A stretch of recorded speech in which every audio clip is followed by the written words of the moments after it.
तो दोस्तों, एक दिन की बात है। शिवा अपने घर पर बड़े ही मजे सो रहा था और इधर रुद्र और रीवा बड़े ही टेंशन में थे, क्योंकि कल शिवा, रीवा और रुद्र का एग्जाम का रिजल्ट आने वाला होता है। अरे रुद्र, मुझे तो बहुत डर लग रहा है। पता नहीं कल क्या होगा। रिजल्ट के डर से मैं अच्छे से खाना भी नहीं खा पा रही हूँ।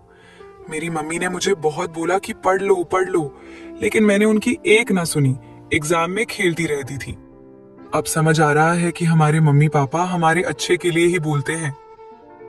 अरे रीवा, डर तो मुझे भी लग रहा है। मेरे भी हाथ पैर फूल रहे हैं रिजल्ट के डर से। पता है रीवा, मेरे पापा ने तो साफ साफ बोल दिया है कि अगर इस बार भी मैं पास नहीं हुआ तो वो मुझे अपनी दुकान पर बैठा देंगे। ये सब गलती उस शिवा के बच्चे की है ना, तुम्हारी और ना मेरी। सिर्फ और सिर्फ शिवा की पूरी गलती है। खुद तो पढ़ाई करता नहीं था और हमें भी नहीं करने देता था। पेपर चल रहे थे हमारे और वो हमेशा हमें अपनी बातों में फंसाकर खेलने के लिए ले जाता था। हाँ रुद्र, तुम एकदम सही कह रहे हो। इसमें पूरी गलती शिवा की है। उसको तो कोई टेंशन ही नहीं है अपने रिजल्ट की। तुमको पता है रुद्र, एग्जाम हॉल में भी वो मस्ती करता रहता था सारा टाइम। पता नहीं कैसे पास होगा वो। मुझे तो लगता है उसने अपनी कॉपी में कुछ लिखा ही नहीं था। वैसे कहां पर है वो भाई साहब? अभी तक आया नहीं वो। जबकि हम सबने मिलकर ये फैसला किया था ना कि रिजल्ट आने से एक दिन पहले हम मिलेंगे। तो कहां पर है वो भाई साहब? मिलने का तो बोला था, पर पता नहीं कहां पर है शिवा। मैंने फोन भी किया था लेकिन उसने उठाया नहीं।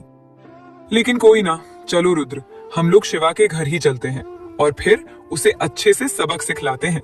चलो रुद्र, अब हम चलते हैं।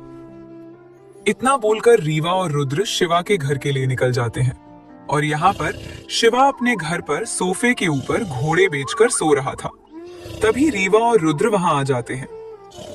अरे रुद्र देखो, यहाँ हमारे रिजल्ट के डर से पसीना आ रहा है और ये यहाँ पर कितने आराम से घोड़े बेचकर सो रहा है। रुको, मैं अभी शिवा को जगाती हूँ। तभी रीवा शिवा का पैर पकड़कर उसे सोफे से नीचे गिरा देती है। नीचे गिरते ही शिवा चौंक कर डरते हुए बोलता है, कौन है, कौन है? तभी वो रीवा और रुद्र को अपने पास खड़ा हुआ पाता है और फिर हंसते हुए बोलता है, अरे रीवा और रुद्र, तुम दोनों यहाँ कैसे? मेरा मतलब है, आज तुम दोनों मेरे गरीब खाने पर? मेरा मतलब है, आज तुम दोनों मेरे घर पर कैसे आए हो? तभी रीवा बोलती है, पहले तुम खड़े हो जाओ, क्योंकि मैं ऐसे अपना सर नीचे करके बात नहीं कर सकती हूँ। तभी शिवा खड़ा हो जाता है। अरे शिवा, तुमको थोड़ा बहुत शर्म है भी या नहीं?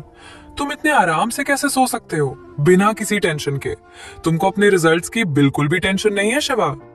बोलो, अब बोलो। चुप क्यों खड़े हो मूर्खों जैसे? बोलो शिवा।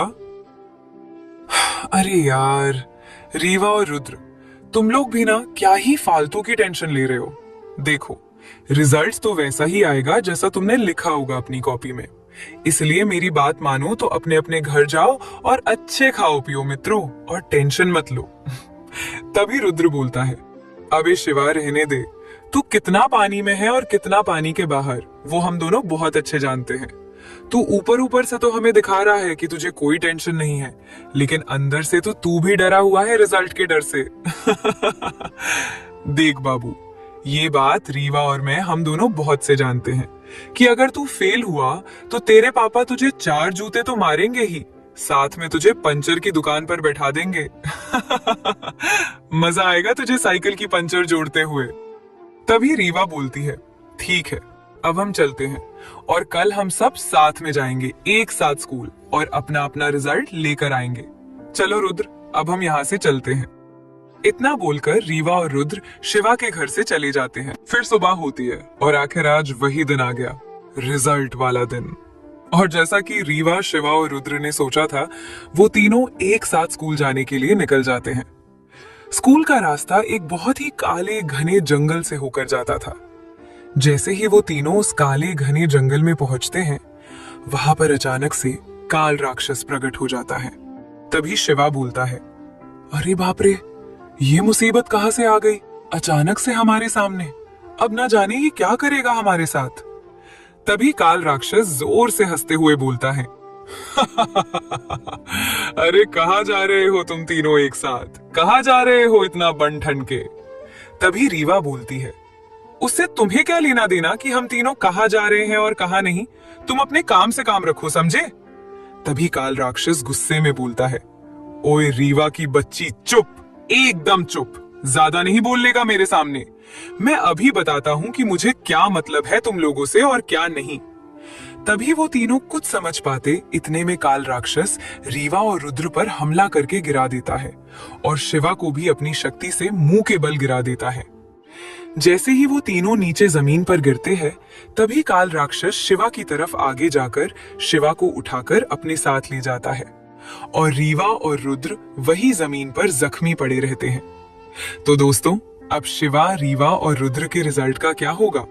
क्या वो अपना रिजल्ट देख पाएंगे? क्या शिवा काल राक्षस के चंगुल से बचकर भाग पाएगा? ये सब देखने के लिए आज ही हमारे चैनल को लाइक करके सब्सक्राइब जरूर कर लेना।